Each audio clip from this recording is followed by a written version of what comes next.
So my good sis J-Doll says she wants to see the clip. She said, let me see the clip. Ask and you shall receive. Back to their country with a pass back in legally, and we're doing things that are very difficult to do and very complex, but it works really well. We're sending them back, and then they're schooling, they're learning, they're coming in legally. We have a lot of that going on, but we're taking care of our farmers. We can't let our farmers not have anybody, these people, you can't replace them very easily. People that live in the inner city are not doing that work. They're just not doing that work. And they've tried, we've tried, everybody tried. They don't do it. These people do it naturally. I said, what happens if they get it to a farmer the other day? What happens if they get a bad back? He said, they don't get a bad back, sir, because if they get a bad back, they die. I said, that's interesting, isn't it? These are very, in many ways, they're very, very special people. Okay, go ahead. Okay, so now that you have actually heard the clip, that you've heard the recording for yourself, let's actually break down exactly what Donald Trump has said so far. He started off that clip or that recording stating, how, they have policies and plan of trying to help the farmers, right? Because they desperately need these migrant workers. They need these undocumented migrant workers. They can't leave them without anybody. That right there is admission that the United States agriculture economy is taking a hit behind his policies and his mass deportations. That's the first thing. Donald Trump stresses the fact that the American farmers cannot be left without anybody. They cannot be left without anybody. And then he further goes on by saying that the undocumented migrant workers that he once was calling illegal criminals are very, very special people. They're very, very special people that cannot be easily replaced.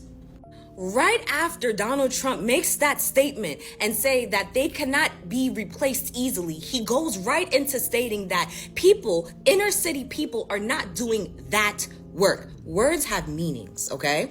When it comes to this government and this American society, when they say inner people, they're referring to Black people. And when he said that kind of work, he's talking about field work. In addition to him stating that inner city people will not be doing that kind of work, he goes on by saying that I've tried, we've tried, everybody's tried. Do you know who everybody is? The American government, white supremacy. And do you want to know what their version of trying was? DEI eliminations.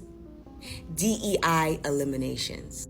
And not just that, but the undoing of so many policies and acts that actually allowed for Black people to have equal footing amongst white people in certain areas and certain spaces.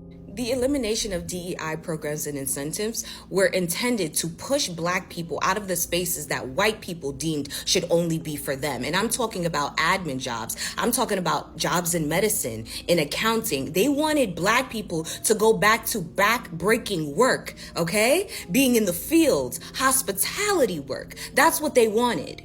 As of right now, 300,000 women have been displaced from employment, okay? They have lost their jobs. And they thought, and when I say they, this white supremacy American government thought that those 300,000 Black women were going to go back into the field. Instead, they got creative. And so with all of these mass deportations, they thought that they were going to be able to fill the roles with their original laborers, okay? Their labor workers, Black people.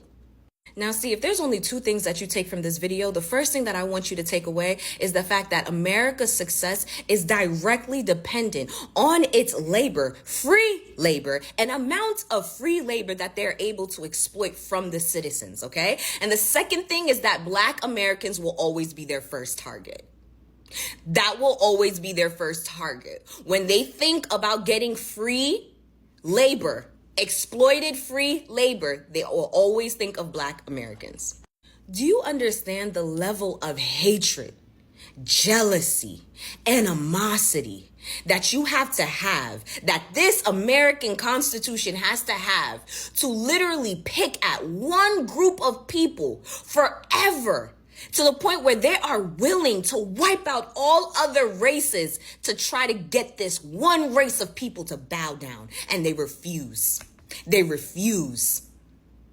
You guys, America, had labor.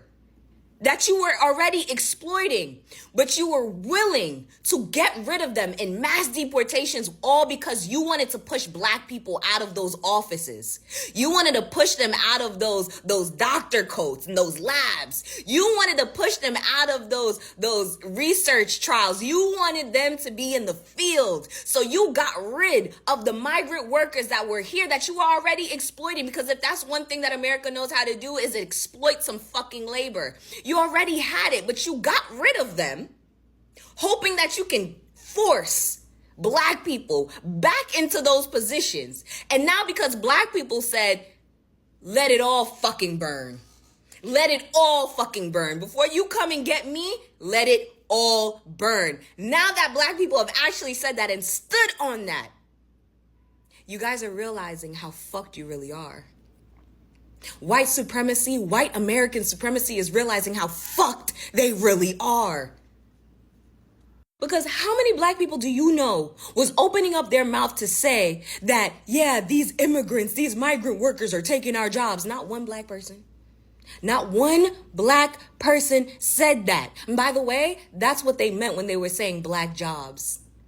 Hospitality, cleaning people's homes, taking care of people's kids, picking berries. That's what they wanted as black jobs. They don't want us to be engineers. They don't want us to be doctors. They don't want us to be comedians. They don't want us to be anything. They don't want us to do nothing but work for them.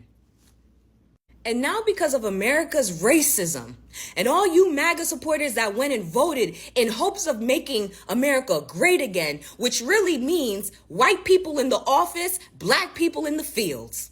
All right? You guys are actually really realizing how much you fucked yourselves over. You really fucked yourselves over. Racism is expensive. It's really fucking expensive. They say that with each great empire comes a great fall. And it looks like America's on its way.